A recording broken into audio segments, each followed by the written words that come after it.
Welcome to the Conscious Leadership Podcast.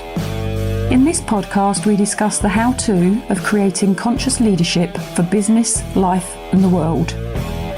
With ordinary people doing extraordinary things and being truly in control of their own health, wealth, and happiness. Knowledge plus action with a plan creates magical results. Introducing your host, Julie Hogbin, author, international speaker, mentor, disruptor, and creator of conscious leadership, and property investor living in the UK. So this episode is for anybody who is thinking about setting up a networking event, and I want to tell you a story of what I did and didn't do back in 2015. I'm smiling as I'm thinking about this, listeners. Back in 2015, when I decided that I would set up a business talks and workshops monthly event in London to share information with people around how to run a business, how to manage staff, how to lead appropriately, how to get your business out there known and get your customers in. And the format of this event was that it would run monthly. I would deliver some of the content and I would get guest speakers in to deliver some of the other content. You know, none of us is an expert in every field. So the plan was there. I had previously run a property networking event in Kent with Rick Walton. It was called Penn Kent. So Property Entrepreneurs Network. We'd run it for Rick had run it for, I think it was 4 years. He'd had 2 previous co-hosts, and then I joined him in 2012 maybe, and I was his co-host for 2 years. And when I decided to leave, we looked for somebody to step up to take the co-host position, if you like, and we couldn't find anyone. So Rick made the decision to shut the property meet down. And we used to get 30, 40, 50, 60, at times over 100 people in the room, dependent on the speaker. So, of course, in my own head, I thought I knew how to do this stuff. I'm so smiling. Wow, what an experience.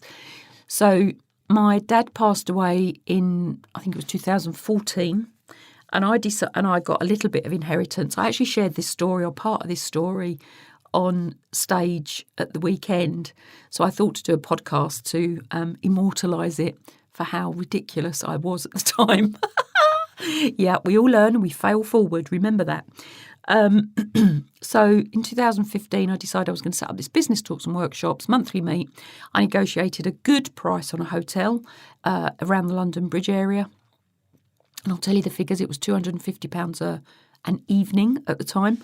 And the room would have held about 100 people comfortably. I negotiated a good price. I booked it in for the year. It was the set same day every month for a year. Booked them all in advance. And at the beginning, and I only remembered this the other day, so shows how people evolve, I said, I'll give it a year to see if it works. Well, there's the voice of doom on any event to start with anyway. I'll give it a year to see how it works. So I set it all up. There was somebody in there with me who was doing all the recording. They bought all the equipment to do the visual and the audio, and we had screens, we had all the technical equipment, we had the cameras, we had the stands, we had the pop-up banners. I actually haven't worked out how much all of that cost, but it was thousands. So we did all of that. I set the event up. I put it out on Facebook. I set a meetup group, which immediately got something like 700 people join the group immediately. So I was doing semi-regular. There's a story coming here, folk. I was doing semi-regular posts to the meetup group. I put all the dates up on the meetup group. I advertised who the speakers were. I advertised what the subjects were. I sent emails out through the meetup group. I did a little bit on Facebook. I don't think I did anything on LinkedIn. And I've been on LinkedIn for a long time. My background is leadership and development in corporate environments. So I've been on LinkedIn for a long time, had a lot of contacts, in the thousands, but I didn't really advertise on LinkedIn. I didn't put posts out on LinkedIn. I wasn't writing articles on LinkedIn at the time at all. I had my own Facebook profile. I think I set up a business page and a group. I attracted people in, but didn't get many. You know what's coming, don't you?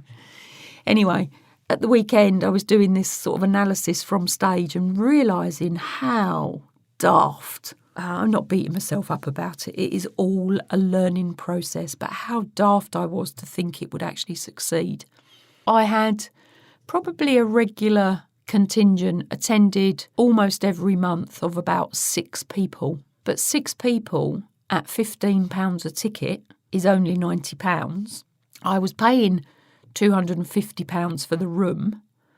I had to get there and back, of course, travel. You've got to account for that and the time. And I had spent whatever had been spent on pop-up banners, business cards. I even had notebooks printed. So, like the soft skin, moleskin, A5 notebooks printed. They worked out, I don't know, can't even remember now, £4 each or something. And I had, how many did I have printed? 200? So there's the expense of that. And every person that attended, I gave a book to. So they paid £15 and I gave them a book that had cost me £4 at cost, which I look in the shops now and they sell for about 15 quid as a notebook. Anyway, I have some left. I will be using them. So I did all of that and I got regular people coming in, maybe 6 a month, and then I'd get the odd 1 or 2 come in. But guess what? I wasn't advertising it. I wasn't marketing it. I thought, and I said this at the weekend, I thought because it was because it had good intent, because it was good content, because it had good speakers, people would miraculously know about business talks and workshops, monthly meets in London back in 2015. Oh dear. Of course they didn't, because I didn't market it and I run it for the year. So yeah, you just got to work out the cost of that. I didn't break even on it. I didn't market it. I didn't really even tell people that I knew about it. And the overriding emotion that came out at the weekend when I was sharing the story was sadness. I had created it out of sadness after Dad dying, and it was sadness the whole way through because people weren't attending. And when I closed it down, it was sadness. So I'm looking at my emotion of sadness and what it actually means for me. And one of the things that it means for me, and this all, as I've said earlier, I am permanently on a personal development journey, and I am now learning to understand, be with, accept that actually emotion plays a big part in the decisions we make for the things we do. But I didn't know that at the time. I didn't know that back in 2015. I thought I was doing all right. I thought I was doing the right thing. But even with hindsight, had I even have gone back to running the property meet in Ashford with Rick, we used to market it all the time. We were doing Facebook ads at the time. We were promoting it. We had a core of core people who would promote it for us. So the reach went out. The speakers would promote it for us. I didn't do any of that with business talks and workshops. I look back and I'm like, what on earth did you do? And hindsight is a wonderful thing. And I've learned some fabulous lessons from that whole process. And between me and a business partner, we've got some fabulous equipment that, guess what, is sitting in a suitcase under the stairs. We've done nothing with it since. God, and now I'm on podcast and I've got 2. What's the equipment I carry around with me? An iPhone, a little stand, like the tripod stands that folds down really small. So I carry an iPhone, the tripod stands. I carry 2 HM1 Zooms with mics with me. So easy, so light. No lights, no nothing. And they work actually really very well. So things move on, technology moves on, but I've got all this fabulous equipment sat under the stairs at home. Anyway, so I thought I would share that story for posterity, and in some respects, how ridiculous was I? I think there may have been an ego thing going on there as well, being really honest, really open with you all.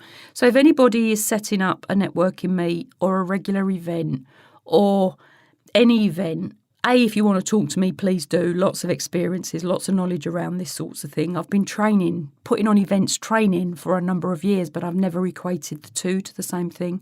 I'm not a marketer and I'm not a salesperson. So that is my downfall. Give me a room of people and I'll stand up and talk to them. But do the marketing and sales around it, that's a whole other thing. Even finding speakers. So depending on what you're going to do, even finding speakers in your field can become a task. Are you going to pay them? Are they going to come for free? Are they going to sell anything to your audience? Is your event a selling event? There's so much to think about this. Even if, I'm not talking about big events with hundreds of thousands of people in. This could be a monthly event, or it could be a one-dayer that you're doing or you're thinking about doing. It could be an evening event. You could be thinking about setting up a networking event in your discipline, whether it be morning, lunchtime, evening, weekends, during the week. Everything has an effect on what it is, the results that you're going to get. And if you're not a marketer, how are you going to market it? Who are you going to work with to market it? Are you going to set up an affiliate scheme, or are you going to have permanent volunteers? Are you going to pay people, or are you going to do it for free? All of these decisions, if you make them up front, this is really brief, if you make them up front, really help to really help the success of the event or the success of the thing that you're doing. Are you going to tag people in on Facebook? Are they going to mind you tagging them in on Facebook? Do you need to ask their permission to tag them in on Facebook or wherever you're tagging, LinkedIn, Instagram, whatever platform you're using? But how are you going to advertise it? Who's your target market? Who's your avatar? I didn't get any. When we run the property event with Rick, remembering he'd already been running it 2 or 3 years before I joined him, that was all in place. And I was part of that, and I knew that. But when I set my own up in 2015, I sort of had one of those forgetful moments of remembering what I did before. I thought I could do it differently and it would work, and it doesn't. It didn't for me. I hope it does for you if you're going to do it differently. But just please be warned from my experiences what this is all about. Anyway, remember, whatever you're going to do, go out there, take action, do one more thing that gets you towards your dream, whatever that dream is. Thanks for listening to the Conscious Leadership Podcast.